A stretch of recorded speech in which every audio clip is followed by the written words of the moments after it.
The next couple of days, what I'd like to talk about is Sukha and Dukkha, good space and not so good space, bad space. So I'd love to start out with Sukha. And Sukha, good space, starts out with healthy habits or rituals that enhance our lives. With Collage of Health, I see health as a multiple domain feature. Not only the mind, body, the spirit, but also the financial health, occupational, environmental, intellectual, social. And in order to be healthy, we need to have certain types of practices that we do on a regular basis. Hopefully, those practices are habitual. So I've identified 10 practices which I think have enhanced my life, and I'd love to share them with you and challenge you to start any of these practices that maybe you haven't done before or you did do in the past that you'd like to reincorporate, or things that would really make a difference, you think, in your current life. The first one I want to start out with is oral care. When I was in herbal school, there was a woman named Charlotte in our program, and she swore by tongue scraping. She had a tongue scraper, and she scraped her mouth every day, as she mentioned to us. And she really tried to convince us that this made her mouth feel just amazing. Many of us used our toothbrush to scrape our mouths. I'm embarrassed to say, yes, I used my toothbrush to scrape my mouth. And I really didn't see the need to get a tongue scraper. And I think one of the things that is preferable to a toothbrush is I think it's more hygienic to use like a stainless steel tongue scraper that you really clean every day with soap and water. It doesn't have to take a long time, but you just wash it off with some soap and water, let it air dry. Then your toothbrush, which could maybe catch some of the ama or toxins that you're scraping off. Now, it's not difficult to do tongue scraping. You just scrape from the back of your mouth towards the front of your mouth gently 7 to 14 times. So you scrape back to front, you rinse it off, you start again, rinse it off, etc. You can get these tongue scrapers through Amazon. You can get it through Banyan Botanical. I'll put the link in the show notes. Very inexpensive. I think they're like $4. Health food stores probably have them, and it has made a difference in my oral health. I started using the tongue scraper. I think it was when I started the Ayurvedic program through the Ayurvedic Institute. I tongue scrape as soon as I get up. I get out of bed, I go in the bathroom, and I do the tongue scraping before I have my coffee. Before I swallow anything, I scrape my tongue. I brush my teeth. This is my ritual after I have my breakfast. And after I have breakfast and brush my teeth, I use a daily swish. This one's from Banyan. I don't work for Banyan. I just buy some of their products. Daily swish is called oil pulling. And many of you have probably heard of it. You're pulling out the toxins. You're pulling out more of the ama that accumulates from waste, basically, mind, body, spirit waste. It all ends up in our body, and it comes to the forefront in our tongues, on our tongues. Oil pulling simple. You just you buy it, you just pour it in the cap, you put it in your mouth, you swish it around for up to 20 minutes. It takes some time to build up to more minutes, but once you do, then you spit it out. I spit it out outside. You don't want to spit it out down your drain, because it's going to clog your drain eventually, because it has oil. This has oil and cinnamon. So I just have a spot outside where, there's a little kind of like dead grass, and it's right outside my door, and I just spit it out there. So, or you can use a garbage can, whatever works for you. So, number one, oil care. oral care. Number two is having some kind of spiritual ritual every day. Now, it could be just sitting outside with your cup of coffee, out in nature, watching your bird feeder. It could be prayer. Maybe you play a Bible or your Bible and you read a passage and you reflect on it. It could be meditation. We talked about meditation in a previous video where you put a stopwatch on and you just sit for a period of time. But finding some space in your day for this spiritual dimension of us is pretty important. Number three is intellectual pursuits. Think it's really important for me, at least, to keep my mind sharp. And I'm in the last part of my life, I don't know, the last tier of my life right now. And I want to keep my mind sharp. And I think this is important throughout our whole life. Dementia is a real thing, and people are getting Alzheimer's and dementia even when they're younger. So keeping your mind sharp, maybe it's a word puzzle or something in the newspaper. Maybe it's one of those um, Sudoku, I forgot what they're called, games. Maybe it's cards with friends, reading some nonfiction, but something that keeps you curious and learning. The next thing is getting out in nature and really working the environmental piece of the puzzle, not only within us, but outside of us. And I think environmental awareness is certainly at the forefront when we're, finding out that our ocean water is full of plastics. So when we get outside, I think it creates this relationship with nature. When I get out and look at the bees on my grass and pollinating the flowers and the fruits and vegetables in my garden, you just feel in connection with all that is. And you're more likely to compost and, of course, recycle. But some people upcycle. Like I take glass bottles and paint them and then put them in my garden area. I've named my garden the Crooked Tooth Farms, and I have all these little bottles on the periphery of one of my garden beds. So just getting out in nature, connecting with the environment, which is going to make you more likely to be mindful and respectful of that which is outside, and it will give back. It gives back to us as we give to it. The next thing is mindful eating. And this is something that came to the forefront for me back in 2004, I want to say. I read a book by a man named Charles Eisenstein called The Yoga of Eating.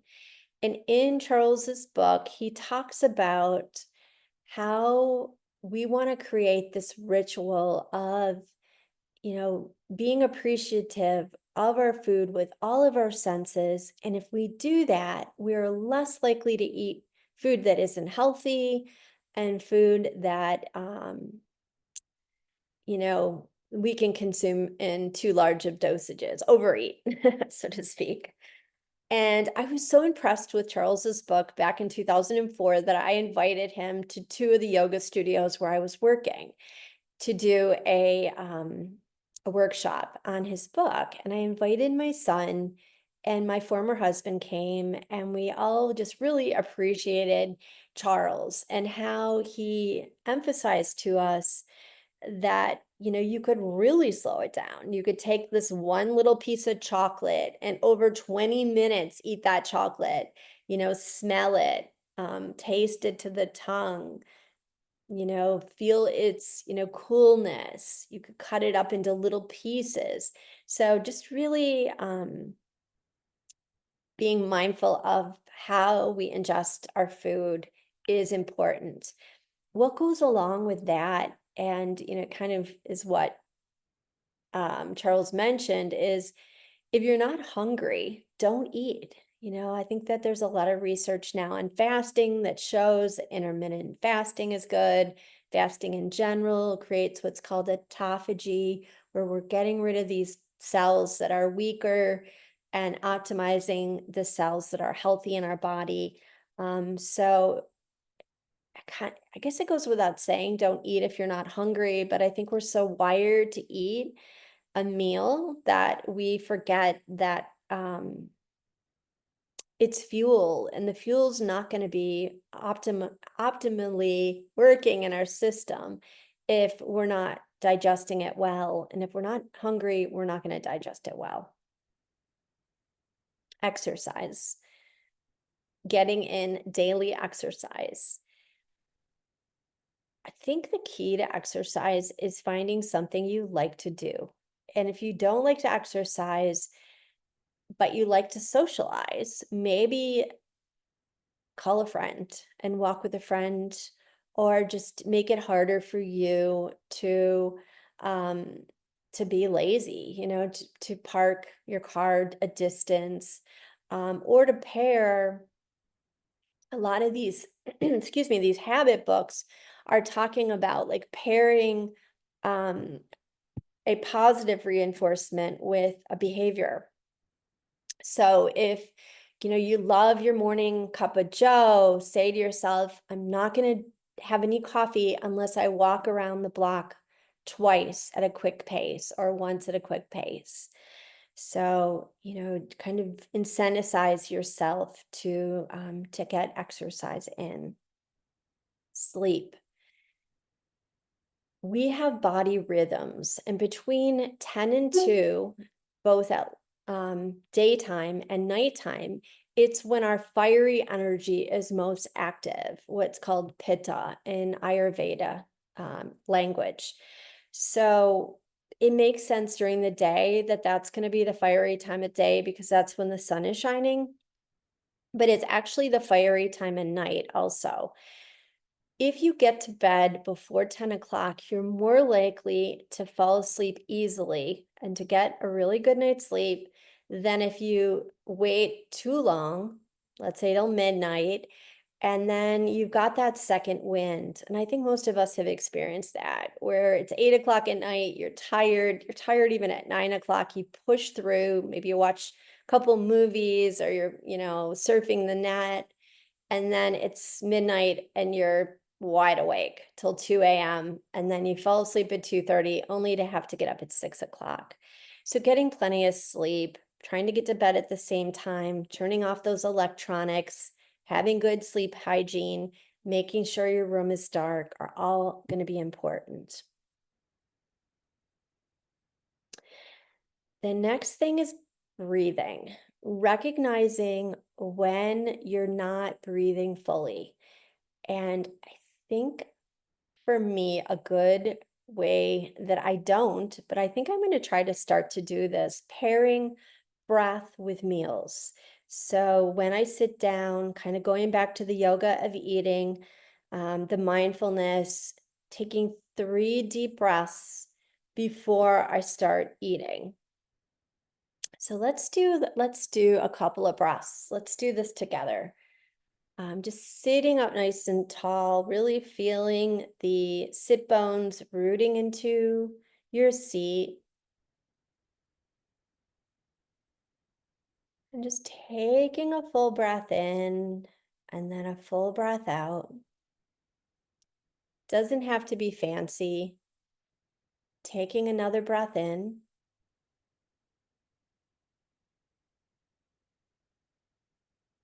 And a breath out. Let's do that one more time. Taking a deep breath in and a deep breath out. And it just roots you into more of a center place where mindfulness is going to be a little bit easier. The next thing that helps us to optimize our wellness is having gratitude. And I know when I've gotten down or in the slump, when I bring forth things that I'm grateful for, it always helps me. And there was a teacher, there is a teacher at the Ayurvedic Institute. Her name is Shannon, and we all love Shannon. And one of the things that she would do before our classes was she'd have us breathe into our heart. So breathing into our heart and then thinking of 3 things we were grateful for. So let's do that. Let's do it now. So breathing in to your heart space as you think of one thing you're grateful for.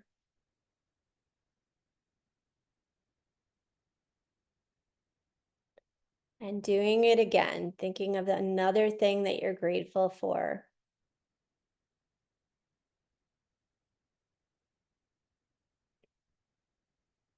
And then a third time, breathing something that you are grateful for right now in this space and time. Yeah. And just notice how you feel after you bring forth gratitude. Just makes us feel peaceful, right?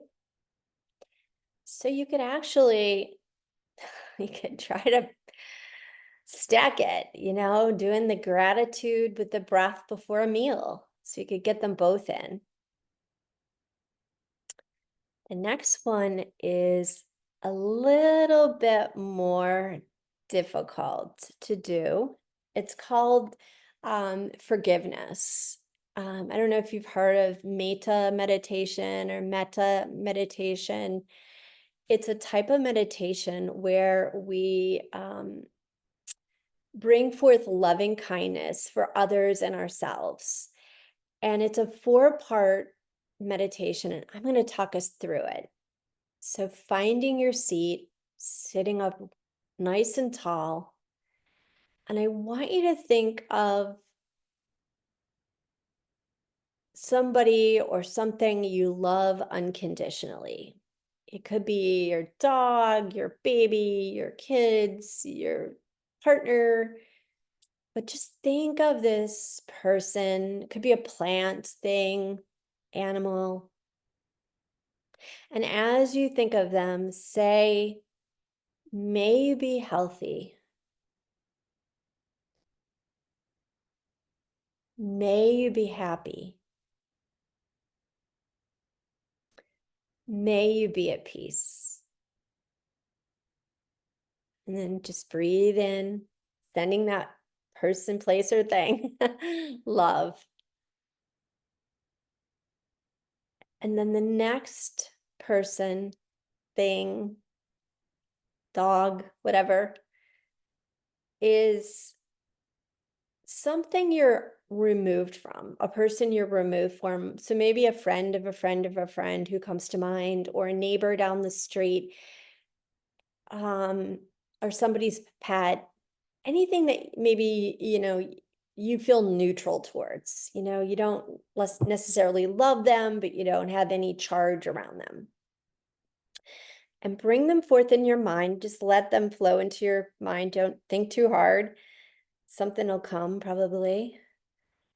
And as it does, say, may you be healthy. May you be happy. May you be at peace. And then breathe in and out as you think of them. And then the next one is going to be someone who kind of, there's a charge around them. Maybe they made you angry last week. Maybe it's your spouse, you're still angry at them, or your partner, or your coworker, or your friend. It's usually somebody who is close to us, family member. Maybe it's just a short-term irritation that, hasn't left the building yet. Or maybe it's someone who's really upset you and it's been going on a really long time. So think of someone you can do this with. There might be people we can't do this with right now. but whoever comes to mind, say, may you be healthy. May you be happy. May you be at peace. And then breathe in and then breathe them out. And then the last one is ourselves. And it's kind of weird, but we often discount the need to forgive ourselves. I was talking to someone recently, and they were saying that their spouse had cheated on them and they were really upset. And this person wasn't a close friend, it was an acquaintance. And sometimes I ask inappropriate questions, but I asked this guy, I said, have you been able to forgive yourself? And he said, why would I have to forgive myself? I didn't do anything. And I think sometimes we have to forgive ourselves for allowing us to be in a situation that has hurt us. So let's do it with ourselves. May I be happy. Started with happy. May I be healthy. May I be at peace. Breathe it in and breathe it out. Let's actually do it again. May I be healthy. May I be happy. May I be at peace. Breathing in and breathing out. Thanks for joining me today. If you have any questions or comments, please leave them. And if you decide to pick up one of these 10 different things, maybe try it for a month. Allow yourself to create a habit, a sukha, good space, and share if you'd like.